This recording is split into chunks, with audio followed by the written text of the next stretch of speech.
Boleh saya minta sekali lagi kalian ikuti kata-kata saya. To dream, to be fantastic.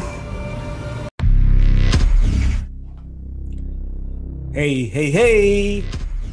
Selamat bergabung kembali di channel BB69. Sobat BB69, pada tanggal 14 Oktober lalu, rilis sebuah film thriller Indonesia terbaru di Netflix yang berjudul A World Without.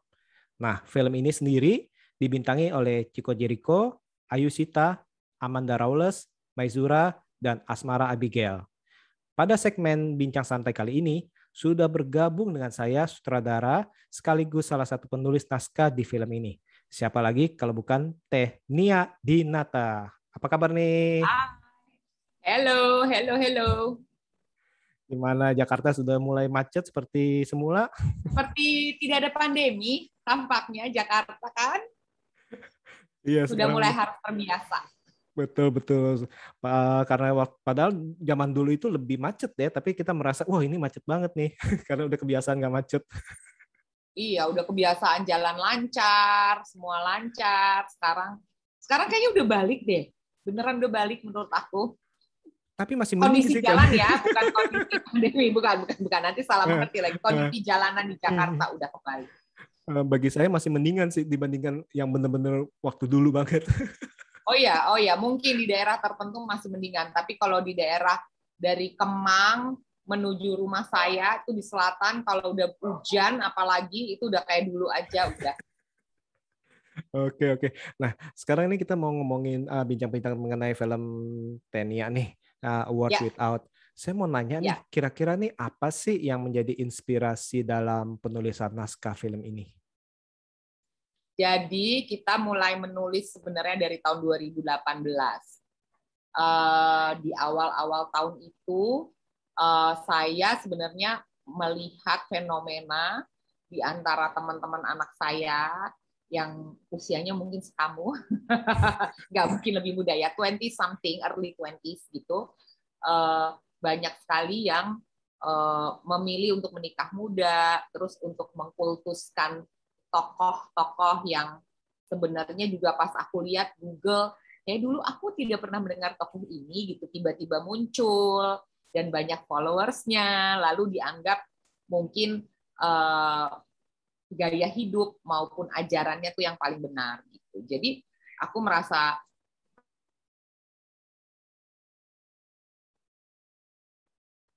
cabaukan, arisan, berbagi suami, perempuan punya cerita gitu, itu kayak ada sesuatu yang mengganggu gitu, terus kemudian kita riset dan kita tulis gitu. Jadi itu juga mengganggu gitu. Awalnya bahkan aku tadinya mau bikin dokumenter, mau mewawancarai anak-anak muda ini, mewawancarai tokoh-tokoh yang ditokohkan gitu. Kalau zaman aku, di tahun aku remaja, itu yang namanya tokoh itu John Lennon, itu tokoh. Siapa misalnya apa namanya Bill Gates waktu dia pertama kali membuat Microsoft dan segala macam, itu awal-awal komputer, itu kayak dia tokoh gitu.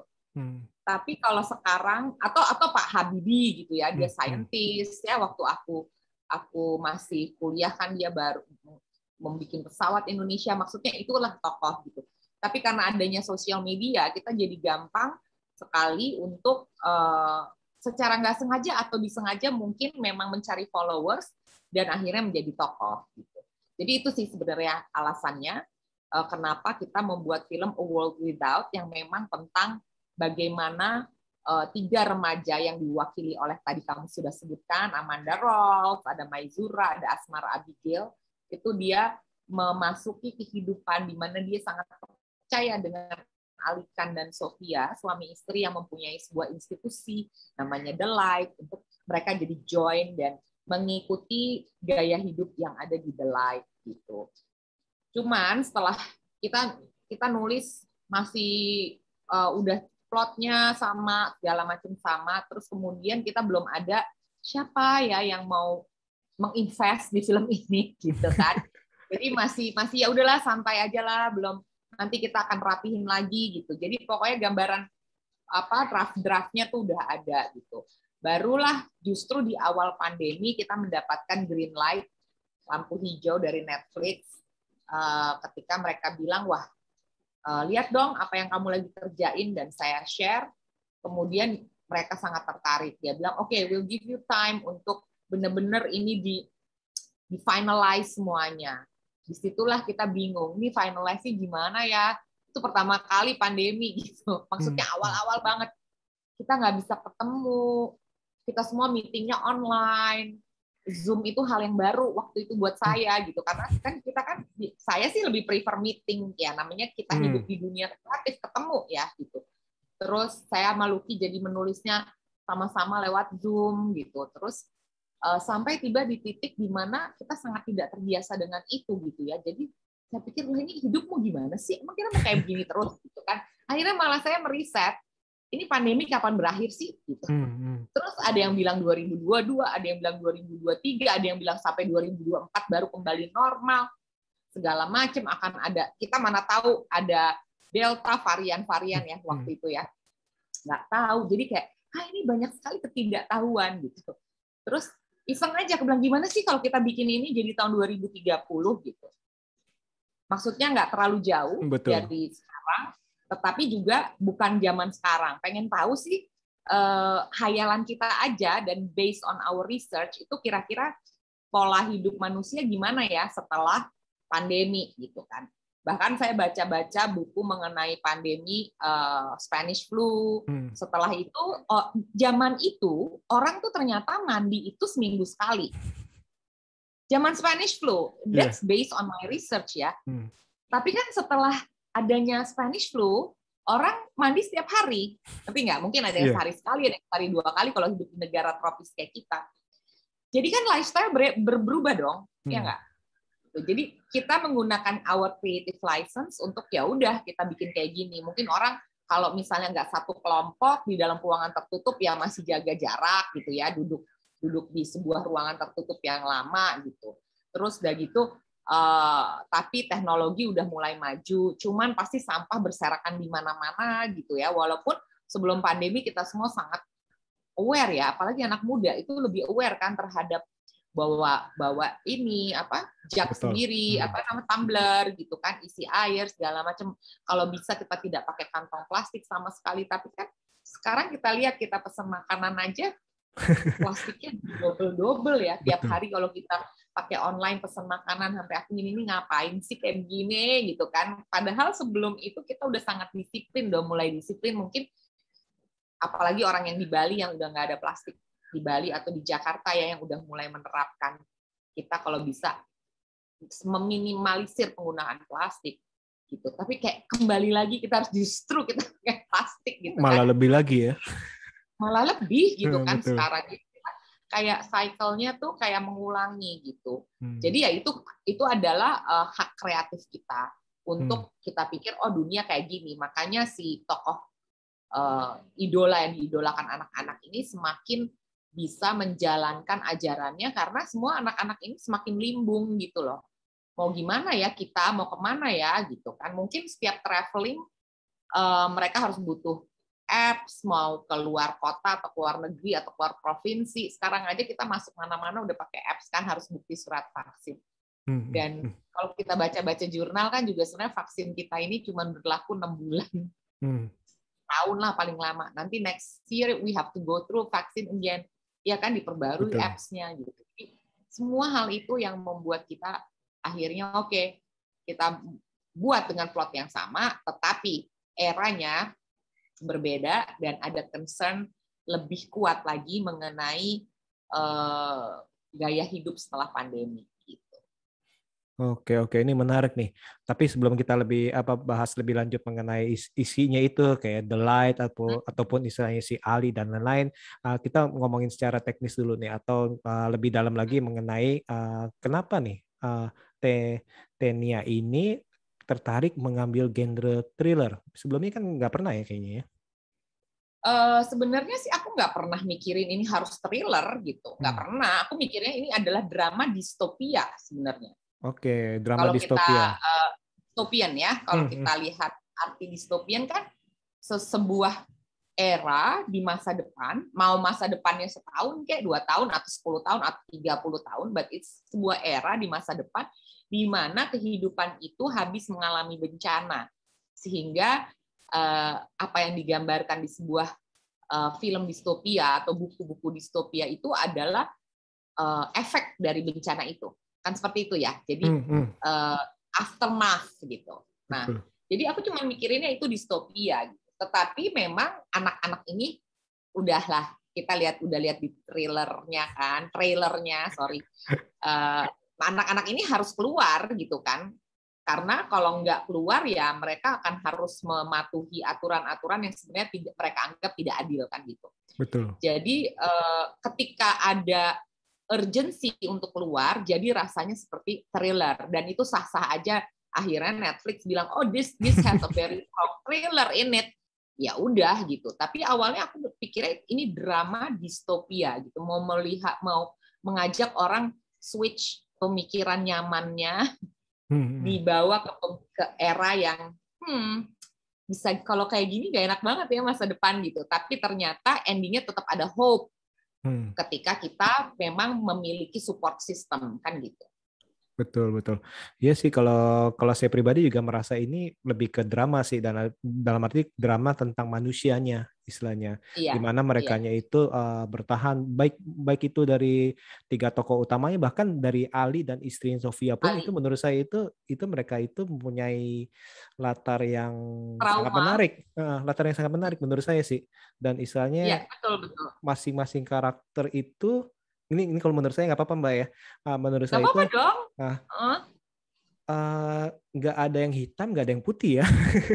Jadi masing-masing itu punya dalam arti abu-abu, nggak ada yang pure evil atau pure good istilahnya. Kalau menurut saya sih, dan itu kenapa saya bilang itu saya lebih dapat rasa dramanya nih, saya lebih mengena ke saya seperti itu. Iya, drama thriller ya. Jadi betul. Sebenarnya kalau thriller itu mungkin kita kebiasaan melihat thriller itu pasti ada yang mati atau ada yang berdarah-darah, ya kan? Iya. Tapi ini mungkin mencekamnya karena justru karakternya abu-abu gitu. Dan karakter even 2 tokoh Alikan dan Sofia ini ternyata mereka punya trauma, sehingga kita akhirnya merasa bisa memahami walaupun tidak setuju. Paham itu belum tentu kita menyetujui keputusan-keputusan yang 2 karakter itu ambil, tetapi at least kita paham. Iya ya gitu. Zaman itu ketika dia ada traumanya kejadian itu, mungkin itu di tahun 2021 atau 2022, iya kan? Tapi dia akhirnya memutuskan untuk membuat institusi ini dan kemudian ingin merubah semuanya karena juga berdasarkan trauma yang dia hadapi kan gitu kan jadinya. Nah, ini yang sempat terpikir ke saya nih, kenapa Tenia ini kok nggak menjadikan World Without ini menjadi mini seri aja nih, dalam arti mungkin 6 atau 8 episode 30 menit, istilahnya kan itu kan kurang lebih kan about 4 hours lah ya totally ya, dan itu istilahnya bisa menggambar ini. Kalau saya pribadi saya mau nanya nih, kenapa nggak dijadikan mini seri aja, kan itu kan menarik tuh, karakter masing-masing karakternya bagi saya ini cukup menarik, apa semuanya udah sih ada skripnya, mini series plotline-nya udah ada. Oh, udah ada. Udah ada. Ya kita memang udah ada, tapi mau dipakainya kapan kan nggak tahu. Gitu. Sebenarnya ya, jadi kalau ya aku nggak bisa cerita lebih jauh lagi, tetapi justru ketika kita dari 2018 sampai 2020 awal pandemi itu, kita kan bertemu dengan berbagai istilahnya ya pasti investor ya. Sebelum kita lock sama Netflix itu ada investor yang bilang, ya udah coba deh plotnya dibikin serial, mini series, exactly, makanya kita udah punya. Tapi ketika bertemu dengan tim Netflix, mereka benar-benar pengennya ini film dulu gitu loh. Pengennya film dulu, jadi semoga ke belakangnya itu ada prequel. Pengennya film. Ke belakangnya ada prequelnya gak nih?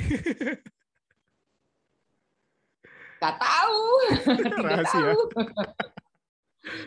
Oke. Enggak, memang belum tahu beneran. Cuman kalau mau dijadikan mini series, aku bilang plotline-nya sudah ada gitu. Kita sudah mempersiapkan exactly bener-bener 7 episode. Oke, kalau gitu dugaan saya kurang lebih benar ya. Karena kan memang masing-masing karakter punya backstory dan segala macam yang sebenarnya udah kita explore gitu. Semuanya ada. Waduh. Wah, ini kayaknya layak ditunggu tuh. Jangan-jangan nanti tentang seri tentang prequelnya juga boleh juga tuh. Ya, tentang kisah masing-masing. Bismillah aja, insya Allah ya kan. Segala sesuatu kita buka aja option-optionnya. Kita jangan ngebahas itu, ngebahas World Without dulu. Iya, betul. Tenang aja. Ini kan pancingan-pancingan, siapa tuh keluar nih. Nah, sekarang nih kita balik lagi ke World Without nih. Kira-kira apa yang menjadi pembeda film ini daripada filmnya Tenia lainnya selain dari segi genrenya? Segi tahunnya, masa depan gitu kan, jelas berbeda. Saya pernah bikin film di masa lampau yang di era sebelum kemerdekaan, cabakan. Saya bikin film yang selalu di masa kini gitu ya, seperti Arisan, Berbagi Suami, Perempuan Punya Cerita, Ini Kisah Tiga Darah. It's like bener-bener di hari itu, di tahun itu gitu ceritanya juga. Ini di masa depan, itu jelas berbeda. Lalu saya belum pernah sebelumnya membuat sesuatu dengan tokoh yang dikultuskan gitu. Ya kan? Karena biasanya saya selalu membuat film tokohnya sahabat, keluarga, ya kan? Iya betul, selalu tentang persahabatan sehari-hari, keluarga antara ibu dan anak, seperti di Berbagi Suami, antara suami dan istri kan gitu. Tetapi ya ini benar-benar hadir secara kuat tokoh yang benar-benar mendirikan organisasi gitu. Tapi persamaan dari filmnya aku yang lain-lain, banyak karakter utamanya perempuan, terus kemudian pasti ada persahabatan lah yang selalu mendorong manusia itu bisa menjadi lebih kuat gitu. Betul. Kan. Itunya tetap ada, konsisten itunya tetap ada gitu. Tapi ya memang aku belum pernah kayak, jadi memang itu riset loh aku bahwa nggak perlu dia mendirikan sebuah kayak cult atau sebuah organisasi, tapi ternyata banyak ya pasangan-pasangan di sosial media aja yang udah kayak diidolakan banget gitu kan, yang istilahnya orang-orang muda ingin seperti mereka. Oke, menarik nih. Nah, Tenia boleh cerita nggak tentang kira-kira ini dari proses pra sampai post produksinya, ada tantangan-tantangan atau hal yang berkesan dalam melalui hal itu? Wah, ini belum pernah seumur hidup juga saya, dari mulai finalizing script ya, sampai casting, sampai rehearsal, reading, pemaham dengan aktor-aktor, persiapan produksi, hunting lokasi, semua dalam masa pandemi. Ini kan bersejarah banget ya. Belum pernah gitu saya melakukan semuanya gabungan antara virtual dan real gitu. Ketika kita harus real, kita harus melalui prokes yang sangat ketat, segala macam. Itu adalah tantangan terbesar banget. Dan setiap ada, kita harus ukur suhu ya, ada suster di antara kita, ada nakes. Ukur suhu itu pagi, sore, dan malam, karena kita kerja sampai malam kan gitu. Dan ketika ada yang udah mulai 37,1, wah itu udah kayak alert banget gitu. Jadi kalau udah 36,6, 3 itu masih alhamdulillah semuanya gitu. Nggak pernah kita dicolok-colok dengan segitu setiap harinya gitu. Jadi ya itulah yang menurut aku nomor satu tantangan yang paling besar. Karena tidak hanya dari segi kreatif yang akhirnya harus kita akalin, bagaimana misalnya ketika reading atau rehearsal kan biasanya tim produksinya ikut nonton, apa ini aku enggak, oke aku cuma nama Astrada aja, please gitu, karena jangan ada di ruangan ini dong gitu kan. Lalu pas syuting juga begitu, jadi kita bagi zona syuting menjadi 4. Zona yang paling kecil, paling sedikit orangnya adalah zona set, di mana itu udah ada lightingnya udah masuk duluan, udah dipasang, terus orang-orang lighting keluar, artnya udah jadi duluan, orang-orang art keluar, jadi udah bener-bener very small people involved in my set waktu itu. Habis itu baru mereka di zona yang kedua nunggu dipanggil kalau ada sesuatu di set gitu kan. Di zona ketiga tuh orang-orang administrasi, produksi, makan, minum gitu. Terus baru di zona terakhir itu kayak driver udah nggak boleh nyatu semuanya. Dan itu ya misalnya belum pernah dialami lah semua orang yang bekerja di dunia perfilman nih benar-benar kaget nih di kala pandemi ya. Iya, maksudnya terus terang di antara semua kru kami dan pemain kami belum pernah ada yang mengalami syuting seperti itu gitu. Jadi mungkin pada saat pandemi itu mungkin baru ada sekitar 2 atau 3 film Indonesia ya yang dibikin ya, mungkin yang akan keluar sebentar lagi gitu. 4 lah yang aku tahu. Tapi mereka tidak terlibat di film aku kan, dan mungkin film aku juga yang justru lagi saat genting-gentingnya pandemi, mungkin mereka di awal jadi masih bisa colong-colong gitu ya. Kami itu syuting di Januari kami tes kamera, Februari dan Maret kami syuting sampai Maret awal. Itu tuh kan ketika orang habis tahun baru, tiba-tiba udah mulai liburan, habis Desember, terus angkanya naik lagi. Iya betul. Ingat nggak? Bulan-bulan itu Maret betul. Jadi, iya, jadi kita yang sampai, kemarin kayaknya udah nggak apa-apa, kenapa begini lagi? Tapi ternyata ada yang lebih parah lagi di bulan Juli, gitu, Juni-Juli, gitu kan. Di mana itu sebenarnya kami lagi melakukan final color grading, dan kemudian lagi bikin soundtrack, music soundtrack, lagu-lagunya, lagu-lagu rough-nya udah jadi guide ya. Tapi untuk final mixingnya kita menggunakan song yang dibikin sendiri, ada 6 lagu. Itu audionya masih audio sampel, vokalnya gitu kan. Ini gimana kalau misalnya kita masuk studio lagi kayak gitu kan harus buka masker gitu kan. Jadi itu sih nggak pernah terlupakan ya. Benar-benar keajaiban dan kesulitan. Keajaibannya bahwa ternyata kita masih diberikan keselamatan, alhamdulillah. Kesulitannya sih tak akan pernah terlupakan. Semoga kedepannya ya kita udah bisa beres lah ya, semoga ya kedepannya. Amin. Nah, tadi Tenia nih sempat ngomongin soal soundtracknya kan, ada kalau nggak salah ada 6 lagu ya dari Mbak Tia Hasibuan sama Mbak Amy Saras. Maaf kalau 4 lagu dinyanyikan Amy Saras. 3 lagu dinyanyikan Amy Saras, 1 Tony Merle, 2 lagu Tia Hasibuan. Itu sebenarnya semua teman-teman ya yang kalau Tia tuh sebenarnya dulu kerja menjadi produser juga di Kalyana Shira gitu sebelum dia mendirikan perusahaan filmnya sendiri gitu. Tapi aku tahu dia sering nyanyi kalau kita lagi karaoke, atau misalnya kita lagi rap party. Kalau sekarang aja kita nggak ada rap party. Biasanya kita habis syuting kan kita rap party kan nggak bisa lagi pandemi. Jadi itu biasanya ada kita pakai akustik, live band gitu-gitu. Dia suka nyanyi, jadi itu semua teman-teman. Tapi kalau Amy Saras kan memang, ya aku pikir dia adalah salah satu penyanyi berbakat di Indonesia ya, yang berbakat musikalitasnya, vokalnya, dan semuanya deh ya.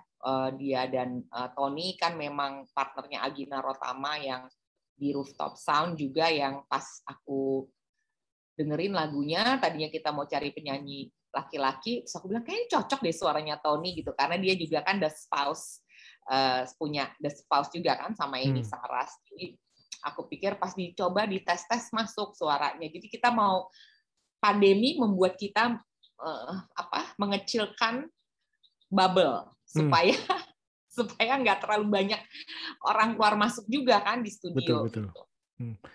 Nah, itu dari konsep musiknya itu kan ada, kalau nggak salah kan ada sedikit punk, ada elektronik segala macam. Itu konsepnya itu dari mana tuh? Itu menarik tuh, karena kan dicampur adukan seperti itu ya. Sebenarnya kalau konsepnya mungkin punk, elektronik itu dari Agina Rotama sama Tony sama Bambi ya, karena mereka bertiga kan sebenarnya team of the music directors gitu. Cuman ada beberapa kayak misalnya scene yang tadinya kita nggak mau ada lagunya, termasuk yang dinyanyiin Tony itu. Tapi aku bilang ini harus ada lagunya, nggak mau aku cuman scoring gitu. Terus lagunya kayak gimana? Sudah gitu aku mencontohkan lagunya yang harus yang adem, karena ini scene-nya scene hujan. Aku maunya dijudulin lagu hujan. Jadi akhirnya mereka cari yang feel-nya tuh feel soothing gitu, soothing gitu, kayak kita lagi stres, lagi sakit, tapi ketika dikasih minum air kelapa misal rasanya segar dan soothing, feel-nya kayak gitu. Aku kan memang background-ku nggak musik, tapi aku pencinta musik dan aku pencinta punk, aku pencinta elektronik, range musik aku tuh banyak gitu ya. Jadi sangat cocok lah kita ngobrol sama Agi, sama Tony, sama Bambi gitu. Jadi ya udah ketika musiknya jadi, nah ya oke kayak gini gitu. Tapi kan dari 6 lagu itu 5 lagu aku yang tulis juga liriknya. Aku udah biasa nulis lirik untuk film aku kan, kayak di Arisan, di Berbagi Suami segala. Aku juga sering nulis lirik di Ini Kisah Tiga Darah. Cuman ada satu yang bukan aku yang tulis, tapi ya memang spiritnya sangat A World Without gitu. Jadi itu yang kita jadiin A World Without. Tapi semua prosesnya itu tuh kayak barengan, kita barengan kayak terlockdown di studio itu, kita nggak boleh ketemu siapa-siapa selama beberapa minggu itu. Udah ini harus selesai karena kalau kita ketemu, kita sempat off karena ada yang kena COVID ya di studio juga. Jadi off dulu, di off itu kita tetap Zoom dan oke, cobain gini, cobain gitu. Terus oke, lirik kayak gini, nggak pas, oke gue ganti kata-katanya gini ya, gini ya Ton gitu. Jadi benar-benar di periode ini sih sebenarnya itu adalah lockdown yang sangat-sangat produktif menurut aku. Terus Emi Saras latihan semua di Zoom sampai oke, let's go to the studio gitu. Oke, mantep ya. Jadi akhirnya itu 6 lagu itu pun menghiasi dari film ini, ditambah musik skornya ya. Ini mantep. Musik skornya tapi tidak dimasukkan album, tapi ya musik skornya itu merupakan proses dari awal syuting ya, karena Agi juga udah baca skrip dan udah memberikan contoh-contoh. Udah sering sih, soalnya kayaknya semua film aku kecuali Cabaukan sama Arisan Pertama ya, waktu itu Agi belum balik ke Jakarta kayak waktu itu yang bukan mereka gitu. Jadi kita kayak udah bisa kebaca gitu. Kalau untuk dalam kalau proses casting itu, ini istilahnya pas waktu penulisan naskahnya itu Tenia itu ngebayangin dulu gak, maksudnya ini harus si A yang main, ini harus Mas Ciko, ini harus siapa, atau istilahnya melalui ya udah tulis dulu nanti baru casting lagi, apa gimana? Enggak lah, pasti tulis dulu. Oke. Tulis, pokoknya semua kita nggak usah mikirin siapa yang main, tulis dulu. Tapi ketika finalisasi skrip, ini kan pasti kita baca lagi skripnya, baca lagi sampai kita memfinalize skrip itu sekitar bulan, kayak kalau nggak salah bulan setahun yang lalu, kayak baru final bener-bener yang oke nih, kita sek banget semua, kita kunci gitu. Dan Netflix juga oke, if you are happy, we are happy gitu. Itu sekitar setahun yang lalu, Oktober gitu 2020 ya. Itu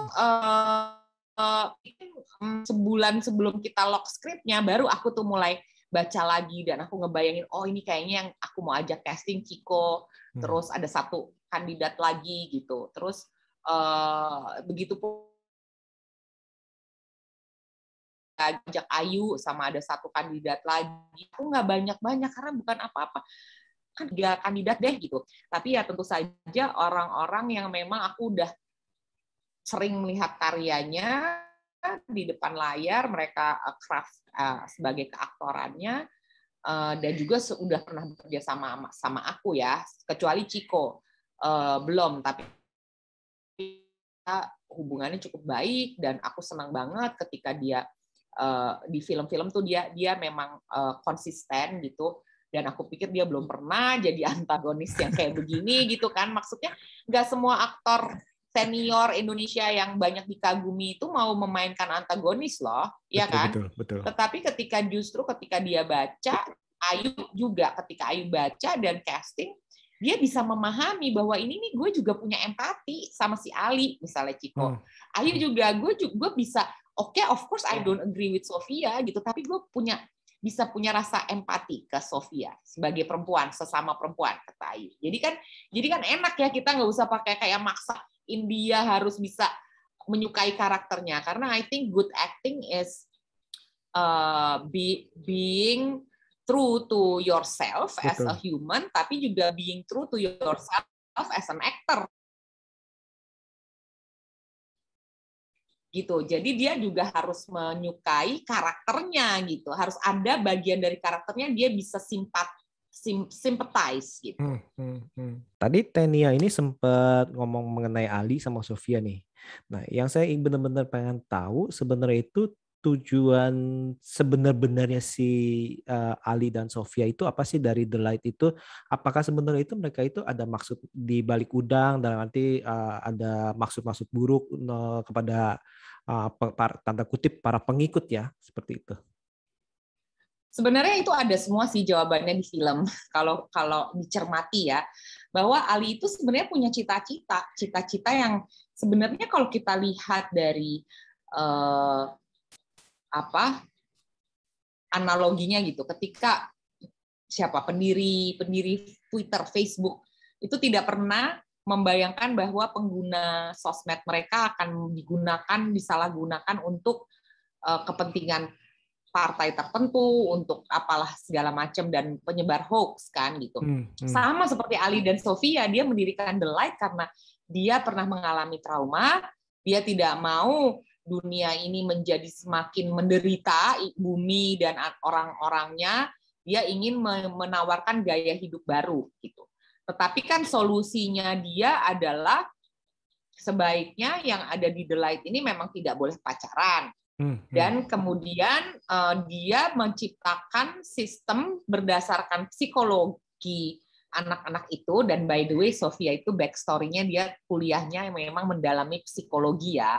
Oke. Tapi kita tidak ceritakan, belum. Tapi kan nggak perlu diceritain sebenarnya di film ini ya. Terus dan Sofia yang hanya pertama kali percaya dengan sistem yang dibikin Ali, dan dia percaya dan dia memperbaiki malah sistem bagaimana anak-anak ini dipelajari karakternya, ini cocoknya sama siapa gitu kan, dan dijodohkan di The Light gitu. Jadi tujuan mereka adalah selain di The Light itu semuanya serba organik, serba kayak tanah yang masih bersih lah mereka bangun The Light yang belum terkontaminasi. Dia juga ingin membangun sebuah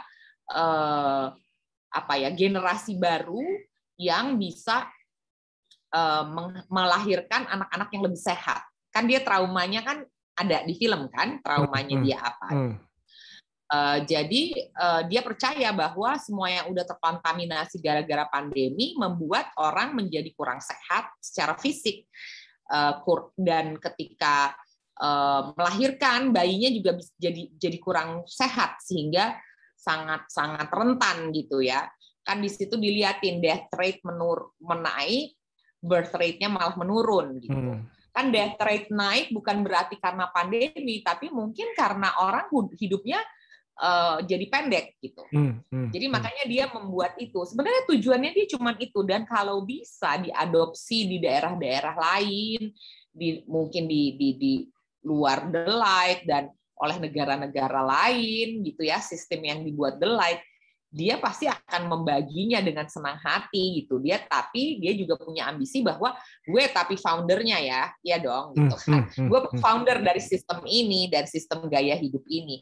Seperti itu gitu. Dan sebenarnya kan di situ ada dialog ketika kita sebentar lagi panen dan tinggal memetik hasil-hasilnya gitu, karena udah ada alumni-alumninya, anak-anak yang ikut, dan sistem mereka itu yang sudah mereka buat itu belum tergoyahkan.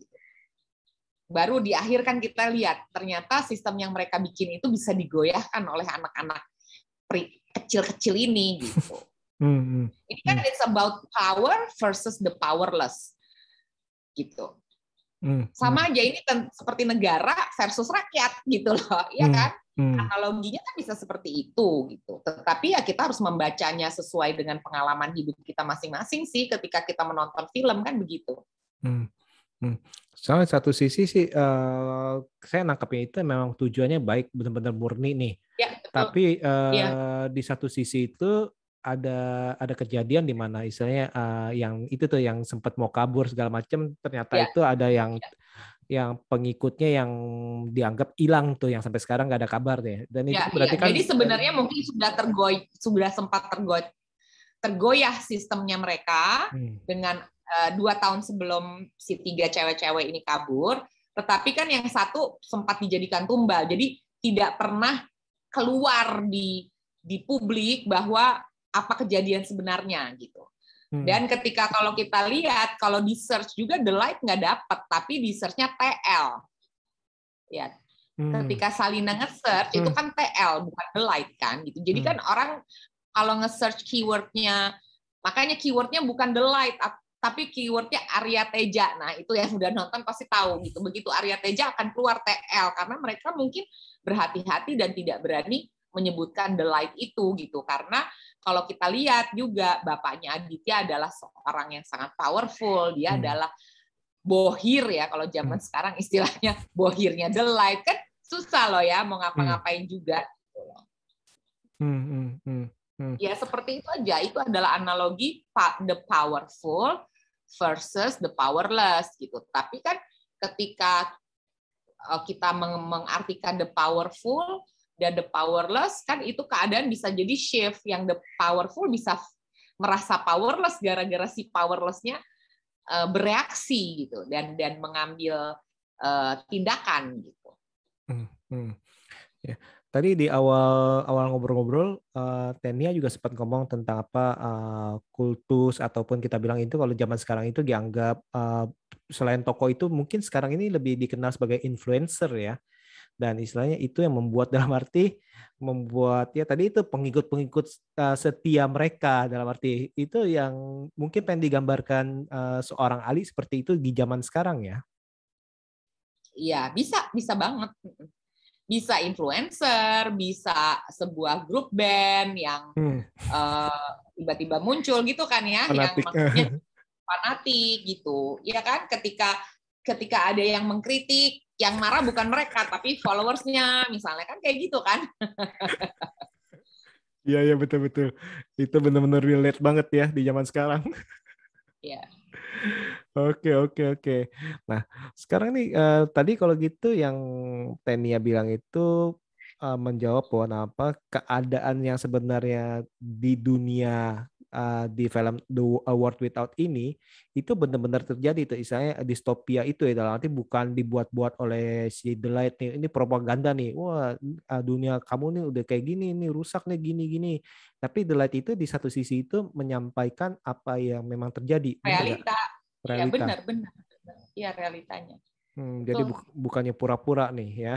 Enggak lah.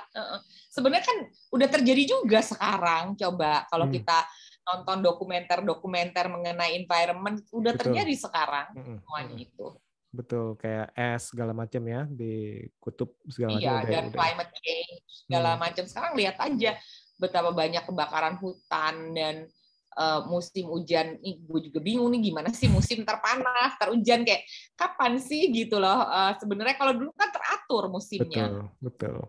Dulu itu udah bisa antara bawa payung atau nggak bawa payung, kalau ini kayaknya. Iya, dan sebenarnya nggak cuma bawa payung, tetapi itu kan akan ada domino efeknya terhadap apa yang akan kita makan. Dulu kan petani-petani kita tradisional semua sudah bisa memperkirakan musim ini musim tanam, musim ini musim panen, musim ini musim kering, ya udah gitu. Tapi kan sekarang jadi kacau semua. Food supply akan terganggu banget di masa depan. Yes, itu setuju sih itu. Jadi dalam arti kan juga ya tadi itu pas baru tanam istilahnya belum saatnya panen, katanya hujannya banjir segala macam atau malah kering. Iya. Kan? Setuju. Oke. Nah, Tenia, kira-kira nih pesan yang ingin disampaikan melalui film A World Without ini apa nih, Mbak Teh? Sebenarnya sih terserah orang yang menonton ya, menangkapnya apa gitu. Tapi pokoknya kalau kita lihat message atau key message dari ini adalah sisterhood, ya kan? Empowering girls. Bukan women ya, karena they are not yet women gitu, they are girls gitu, empowering girls. Dan juga having an ally antara men and women gitu. Kayak sebenarnya kan kalau kita tanpa bermaksud membocorkan ya, yang untuk yang belum nonton, sebenarnya kan semua itu mereka bisa sampai akhirnya bisa lolos itu kan karena ada kerjasama yang baik antara the girls dan Hafiz. Betul. yang di scene terakhir gitu ya, udah menjelang terakhir gitu kan. Karena ada bantuan dari dia sebagai nggak full bantuan, tetapi tanpa itu mungkin Sofia dan Ali akan terus mengejar mereka gitu. Susahnya apa sih ngejar? Tapi kan udah di stop duluan dengan sebenarnya ya dengan social media juga gitu kan. Mereka diajarkan untuk menggunakan social media untuk promosi The Light. Sekarang jadi bumerang kan buat Ali dan Sofia gitu kan. Betul. Jadi senjata juga. Balik makan tuan. Nah, Oke, ini menarik nih. Kita udah ngomongin panjang lebar nih.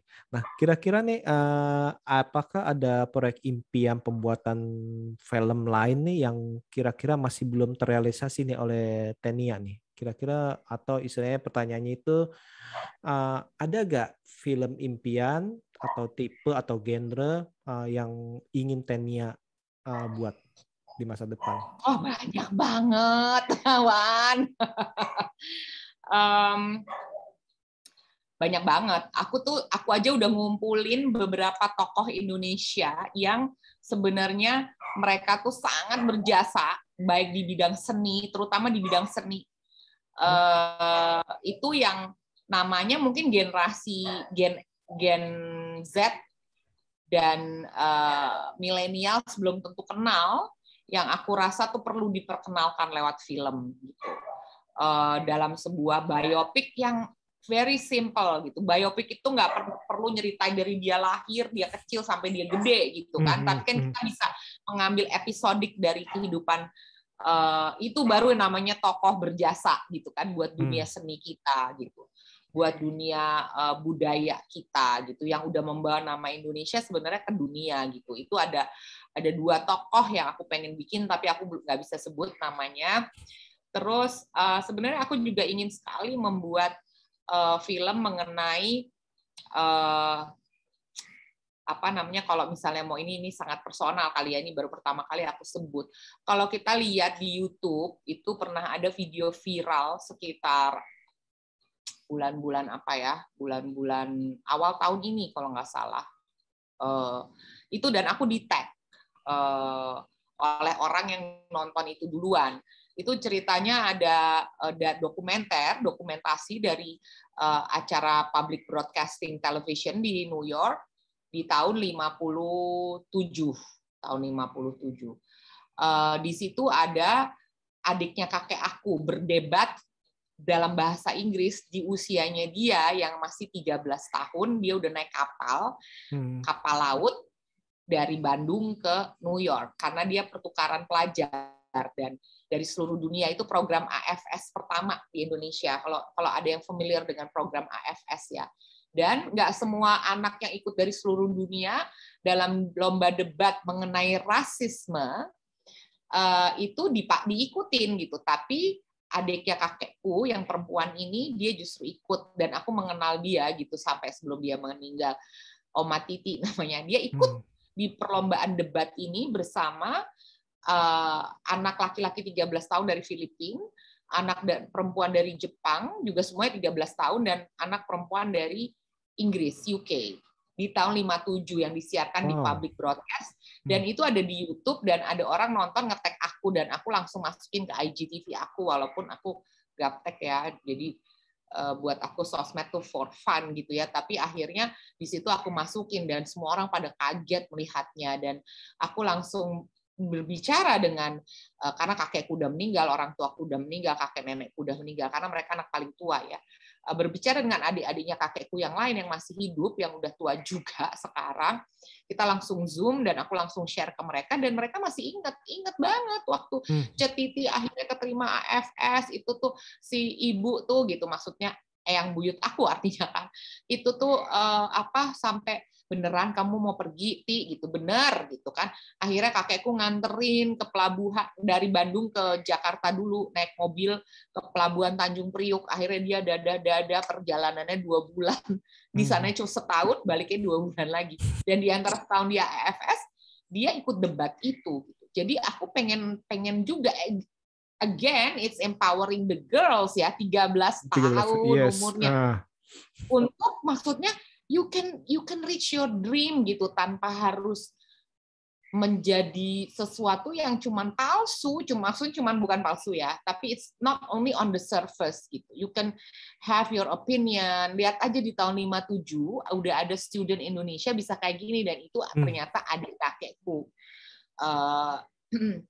Si Oma Titi ini, dan aku tuh pengen banget karena itu ceritanya dia di New York kan, jadi aku pengennya tuh maksudnya ya gabungan antara Indonesia dan Amerika gitu, tapi aku pengen bikin yang simple tapi maksudnya people can relate gitu, walaupun di zaman itu, di zaman tahun 57 gitu. Itu yang aku mimpi aku sih ya. Dan yang terakhir sebenarnya aku pengen bikin film yang pendek, yang nggak usah pendek sih, tapi maksudnya nggak usah yang panjang, tentang pembajak film tentang pembajak film. Film tentang pembajak film, oke. Gimana? Ya mungkin nanti kalau ada yang punya info bisa kasih tahu aku. Maksudnya gini loh, zaman dulu aku mengalami filmku dibajak kan dari Cabau kan, dari tahun 2001 gitu. Tapi kan perubahan sistem pembajakan tuh sekarang tuh semakin canggih, dan sekarang online. Maksudnya kan waktu itu kayak belum 24 jam deh World Without ada di Netflix. Orang-orang pada ngasih tahu Amanda Rolls, terutama Amanda Rolls ya, karena kan mungkin dia banyak followers, banyak yang ngefans sama dia. Anak-anak sekarang kan cepet ya, langsung nih, Kak, masa filmnya udah ada linknya di Telegram gitu. Yang bajakannya aku juga nggak ngerti. Coba aku nggak punya Telegram, man. Akhirnya kita semua punya WA grup cast-nya World Without. Oke, gue tanya temen gue, wah kompak langsung. Hari kita dapat linknya, tapi aku nggak punya Telegram, nggak bisa buka. Tapi orang kantor aku bisa. Wah, ternyata ada 3 account yang udah punya, udah ngebajak gitu kan. Jadi kayak gitu aku, kok bisa sih gitu. Kualitasnya jelek teh gini. Ya tapi tetap aja niat aku gitu kan. Dan semua film yang lain juga dibajak, film-film dari Asia yang drama-drama series yang sekarang lagi digandrungi juga dibajak, ada di situ gitu. Cuman aku heran aja, ini nih mereka tuh kerjanya gimana ya? Jangan-jangan mereka ibu rumah tangga karena sekarang udah gampang. Karena kan orang-orang bilang ini sebenarnya gampang teh melakukan ini selama udah ada di layar dan udah ada di dunia maya. Anybody sebenarnya gampang aja mau ngebajak gitu. Jadi kan aku langsung menghayal dan udah nulis plot gitu. Oke, jadi ini bukan dokumenter ya, tapi benar-benar film. Bukan. Ya ini aja. Walaupun tetap harus risetnya harus lanjut ya gitu. Ya padahal sih kalau dalam arti kan kalau berlangganan Netflix juga ya kan nggak susah-susah banget ya, kita bilangnya sekarang OTT kan udah banyak. Sekarang udah bisa bayar pakai transfer, pakai segala macam moda kayak online money, apalah segala macam sistem-sistem yang gampang gitu ya. Jadi ya nggak apa-apa gitu, maksud aku ya udah itu kenyataan di dunia zaman sekarang ya gitu. Tapi aku penasaran gitu. Apa yang memotivasi mereka, kemudian apa sebenarnya kerjaan mereka sehari-hari? Is it a full-time job or just a part-time job? Is it for fun or actually they got excitement yang sangat adrenalistik dari situ misalnya kan kita bisa mempelajari karakter manusia, dan kita juga bisa mempelajari situasi sosial juga dari situ. Betul. Iya, penasaran juga sih. Cuman kalau Tenia buka lowongan, ayo para pembajak, ayo siapa mau jadi narasumber saya nggak laporin kok, misalnya gitu. Iya, ini bentar lagi kayaknya aku begitu. Bener, saya nggak bakal laporin kok, saya cuma buat riset doang gitu. Iya benar. Aku akan bentar lagi kayak gitu. Oke, menarik nih. Oke, nah sebelum kita tutup nih, Tenia. Kira-kira nih apakah ada pesan untuk para sobat BB69 untuk menonton film A World Without? Iya tentu dong, kan kita kan sesama orang Indonesia, pertama-tama kan ini juga YouTube-nya dibuat oleh konten kreator Indonesia. Kita sama-sama coba. Yang belum nonton mungkin karena itu akan ada terus di Netflix. Cobalah, tontonlah, dan maksudnya ini sekarang kita lagi hidup di zaman yang mungkin akan menuju sebuah titik terang, semua kita berdoa seperti itu, tetapi mumpung kita masih diberikan kesempatan untuk merefleksikan diri, kita masih belum keluar 100% dari pandemi, mungkin ini bisa buat self-reflection gitu film ini, dan juga refleksi dari masyarakat, dan mungkin kita memang udah harus mikirin sih bahwa kita itu semua hidup tuh setara, kita semua jangan terlalu terbuai dengan segala sesuatu yang terlalu menjanjikan akan begini, akan begitu. Dan the most important thing is untuk mencari semakin ini lagi, kita mencari sebenarnya intuisi kita tuh sebenarnya apa, dan kita bisa menggunakan intuisi itu mau di zaman sekarang, mau di zaman tahun di masa depan. Kita tetap manusia, kita tetap punya emosi, kita tetap punya spiritual side dari kita, di mana kita dikasih intuisi dari lahir gitu. Jadi no matter how modern it is, nanti ternyata in the future atau malah modern tapi ya penuh sampah dan penuh disaster yang lain, kita harus bisa hidup dengan disaster gitu. Jadi persiapan aja. Oke, ini menarik nih. Oke, jadi ya para sobat BB69 nih, jangan lupa untuk menonton film A World Without. Ini suatu film yang menurut saya sih banyak pesannya dan istilahnya cukup relate untuk dunia masa kini. Dan kita berharapnya dengan menonton itu kita menangkap pesan-pesan tersebut dan kita bisa mencegah hal-hal yang istilahnya yang sebaiknya jangan, ataupun kita menjalankan hal-hal yang sebaiknya kita jalankan. Oke, Tenia, ini benar-benar saya terima kasih nih telah bergabung bersama saya, karena saya benar-benar cukup ngefans juga sih dengan Tenia sih. Jadi benar-benar terima kasih. Terima kasih. Dan senang sekali udah ada channel-channel seperti ini ya di platform YouTube, dan bisa membuka wawasan juga mengenai perfilman dan perkembangannya. Terima kasih banyak. Makasih banyak nih. Nanti kita tunggu karya-karya berikutnya dari Tenia nih ya. Oke, sekali lagi saya ucapkan terima kasih, dan untuk para sobat BB69 jangan lupa untuk mendengarkan episode kami selanjutnya tentunya dengan tema berbeda. Sekali lagi terima kasih dan see you.